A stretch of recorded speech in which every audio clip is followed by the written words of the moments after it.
Hi ladies and gentlemen, this is Game of Trades and this is going to be a technical analysis of the S&P 500. So in my last video, we were looking at a specific downtrend line going from the all-time highs on the S&P 500. And at the time we had one reaction off the high here, we had one reaction right here, and we didn't have a final third reaction here. And that is something that we got on Friday. We got a rejection off of this downtrend line.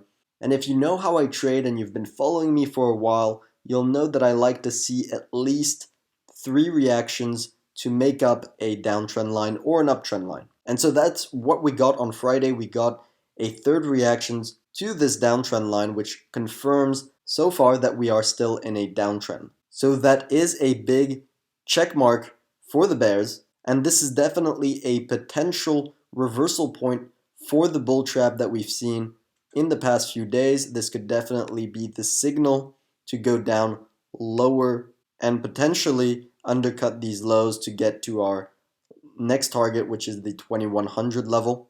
But I do remain consistent in what I say in my analysis, and I am personally waiting for a break of the 238 level right here. And this is a level that we've been trading off for a while. We had a nice trade setup going from a break of the 238 level all the way to the 256 resistance level, and you can see as soon as we broke that level, we rallied all the way to the resistance level within a couple of days. So I am confident that it will be the same thing the other way around. When we do break that 238 level, we are very likely to see more downside all the way to our bear market target of 2100, and this support level corresponds to the consolidation zone we had in 2015 right here. And in fact, we can make that target slightly above the actual support level, and that is something I like to do when I have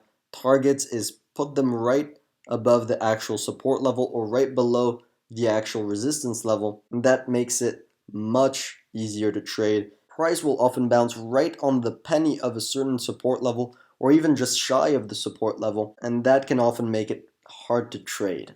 Now, this 2015 support level has been a long-term target of mine on this channel since we broke the uptrend line dating back to 2009, this bull market uptrend line. It was a trade going from this break all the way to the first support level, 2100 support level right here. And I know my subscribers are more active traders, more daily swing traders, but this is for more long-term investors looking for much longer term trades. And I do believe that we will hit this 2015 support level. It's not a matter of if, it's a matter of when. And that's precisely what I'm going to discuss in this video. When is this bull trap that we've been looking at for a couple weeks now?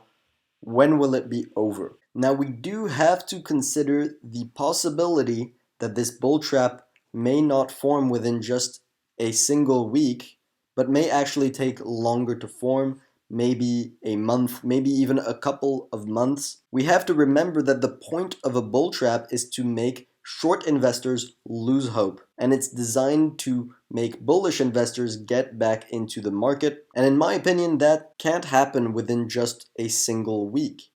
Now, make sure to drop a like on the video. It's not easy making a video discussing upside potential in the market when the bearish sentiment has been so high in the markets recently. But of course, I do still want to give you guys my honest opinion, so I'm going to do it no matter what. And of course, we have to consider the possibility that there can be more bad news about the current situation that could potentially cause a massive drop within just a couple of days. So I'm first going to cover the longer bull trap scenario, give you guys exactly what we could expect in that scenario, and then we're going to compare it to the last 2 recessions, 2008 and 2000, and how those bull traps played out. So let's get right into it. I'm going to clear the chart and zoom in a little, and we can draw out a hypothetical scenario, and that is something I like to do when I'm exploring potential possibilities for the future. One scenario that could play out is that we come back down and test this 238 level, and that's when it's pretty much going to make or break for the S&P 500. If we break this level again, we're heading down, we're heading for more downside, and I'm going to pack my shorts in to the 2015 support level. However, if we bounce, that would mean that we break this downtrend line, and that would mean that this downtrend move is in the short term over, and that we will maybe see a short term uptrend forming. Now that could look something like this all the way to this bull market uptrend line and to this target that I outlined a while ago, this 272 level. And in an ideal scenario, we'll be able to draw out a nice little trend line, capturing all the lows all the way to this resistance level, and we'll be able to trade a break down for the next move of sell-off. Now in this scenario, we'd have to see the volatility decrease. So we've seen huge moves recently. That would need to calm down to see such a move, and it would also need for no new bad news about the economy, about the situation with the virus to come out for a prolonged period. But in this scenario, from the bottom that we created here all the way to the potential top right here, that would be around 70 to 80 days before we see the next move down of the bear market. And that would be plenty of time for the media to start twisting this as a 1987 crash, where we had a flash crash and then the bull market resumed and went to all-time highs within a few months.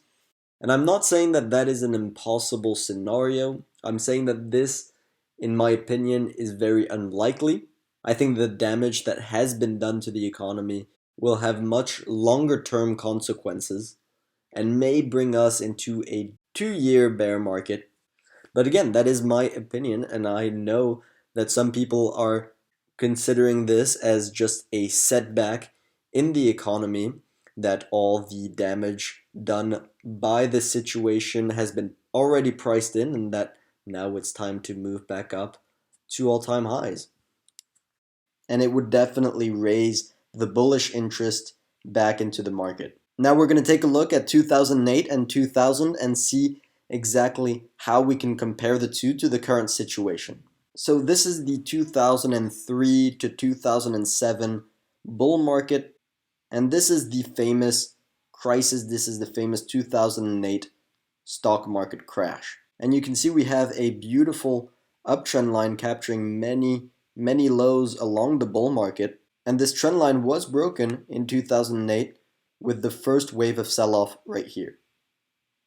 And if we zoom in, we can see that this sell-off was followed by a nice bull run, a bull trap that came in and backtested this uptrend line. And so from the low right here on the 14th of March all the way to the high on the 19th of May, you can see we have a period of 2 months throughout which the bull market extended itself. Similar to the scenario that we painted a couple minutes ago in 2020. And in hindsight, this was a tremendous opportunity for short investors to short the market. If you had shorted the market at the backtest of the trend line, this was a tremendous opportunity to make huge profits in the markets. Now we're going to take a look at the 2000 dot-com bubble. And again, very similar. We have a uptrend line capturing many moves along the bull market. We have the first big wave of sell-off going through this bull market trend line right here. And then if we zoom in, we can see the bull trap right here. And again, this was a perfect backtest of the bull market trend line.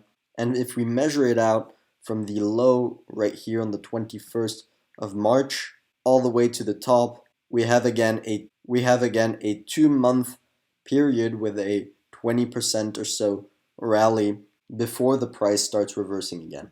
And again, very similar to what we saw in 2008 and potentially very similar to what we'll see in 2020. So that's about all I wanted to cover in this video. I hope you guys enjoyed. If you did, make sure to drop a like and subscribe if you haven't already. In the meantime, good luck on your trading, and see you next time.